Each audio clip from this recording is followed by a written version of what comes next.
pagkabata, alam na natin na siyam ang planeta sa ating solar system.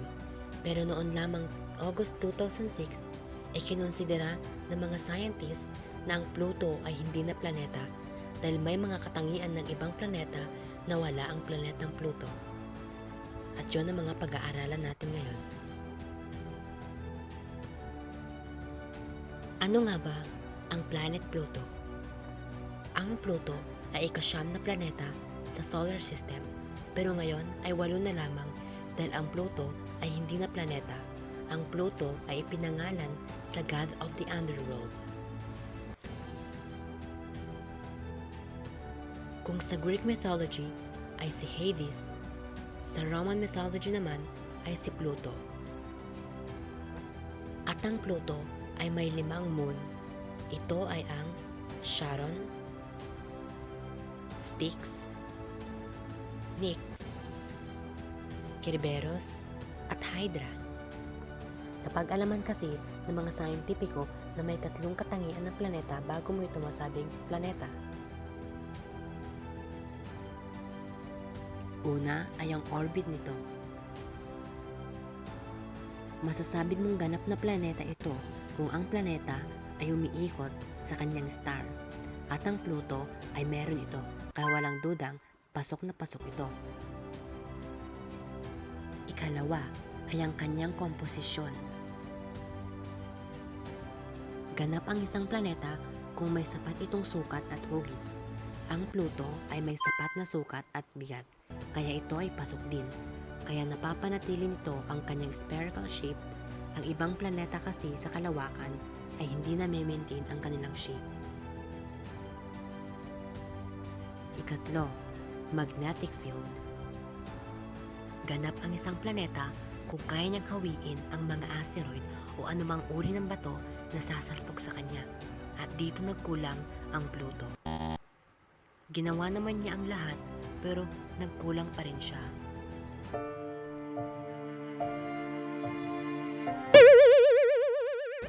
Isa lang ang ibig sabihin nito na napakahina ng gravity ng Pluto. Tinatayang 15 times na mas mahina ang gravity nito kaysa sa Earth. Kung ganito kahina ang gravity ng isang planeta, wala itong kakayahang hawiin at itaboy papalayo ang mga makakasalubong nitong asteroid o anumang bagay sa kalawakan na may malaking posibilidad na ang Pluto ay bumangga sa naglalakihang bato sa Kuiper Belt. Pero ano nga ba ang Kuiper Belt? Ang ating solar system ay may 2 belt. Ito ang asteroid belt at Kuiper Belt. Ang asteroid belt ay ang nasa pagitan ng Mars at Jupiter. Dito naiipon ang asteroid na dapat tumatawa sa ating Earth. Ang ikalawa naman ay ang Kuiper Belt na nasa dulo ng solar system. Ang pinagkaiba lang nila ay ang orbit nito dahil ang mga bato na nasa asteroid belt ay nahihila lamang ng Jupiter dahil wala talaga silang sariling orbit. At ang Kuiper Belt naman ay may sariling orbit. Sila ay umiikot din sa ating solar system kaya hindi sila biglaang tatama sa atin. Kung titignan nyo ang orbit ng Pluto ay nasasagasahan niya ang mga bato sa Kuiper Belt. Kung titignan nyo, hugis bilohaba o hugis oval ang orbit ng Pluto. Dahil sa ating solar system, ang Pluto lang ang may parehabang orbit. Napapansin din ng mga scientifico na unti-unting lumalayo ang Pluto dahil kung mas lalayo pa ito, baka hindi na ito mahila ng gravitational pull ng araw at tuluyan na itong kumawala sa kalawakan. At alam nyo ba, kung tatalon kayo dito sa Pluto, maaring magtagal kayo dito ng 10 seconds sa ere. Ang gravity ang dahilan kung bakit makapal ang atmosphere ng Pluto at ang planetang ito ay punong-puno ng yelo.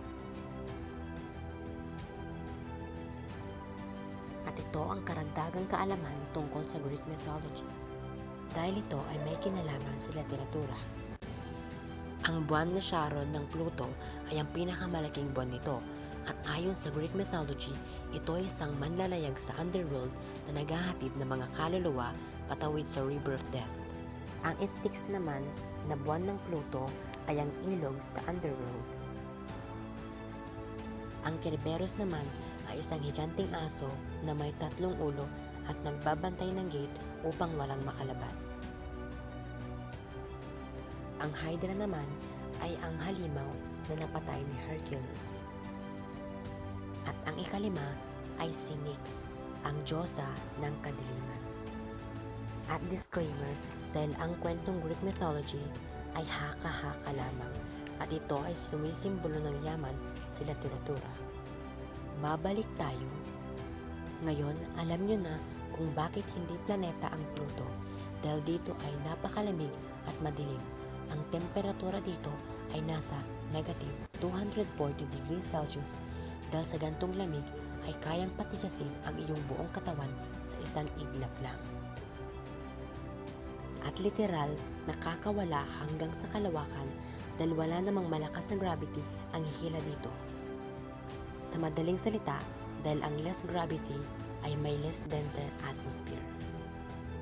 Kung makikita nyo, may mga yelo o ice sa mga bundok ng Pluto, pero ito ay hindi pwedeng inumin dahil naglalaman ito ng methane and carbon monoxide. Ano nga ba ang methane? Ito ay mabaho at parang nabubulok na basura, pero ito ay hindi delikado sa ating katawan. Ang carbon monoxide ay ang delikado dahil ito ay nakamamatay.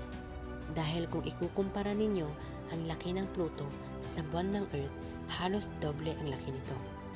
Kung sa Earth ay may 24 hours sa isang araw, sa Pluto naman ay mayroong 153 hours sa isang araw o halos 1 week sa atin. Ang Pluto ay umaabot ng 248 years bago nito ma-orbit ang Sun. Ang mga scientists ay gumawa ng New Horizons Space Probe. Ito ang pinadala ng NASA para makita ng malapitan ang Pluto. Noong January 2006 o halos 10 years itong bumiyahe sa kalawakan upang marating ang Pluto. At noong 2016 ay nakarating na ito. At alam nyo ba na ito ang dahilan kung bakit nakakakuha tayo ng magagandang litrato ng Pluto at ito rin ang dahilan kung bakit napag-aaralan natin ang mga bundok-bundok rito pati ang mga buwan nito nakunan ng New Horizons Space Probe. Hanggang ngayon, umiikot pa rin ito sa dulo ng solar system hanggang 2030 kung hindi ito magkakaroon ng aberya.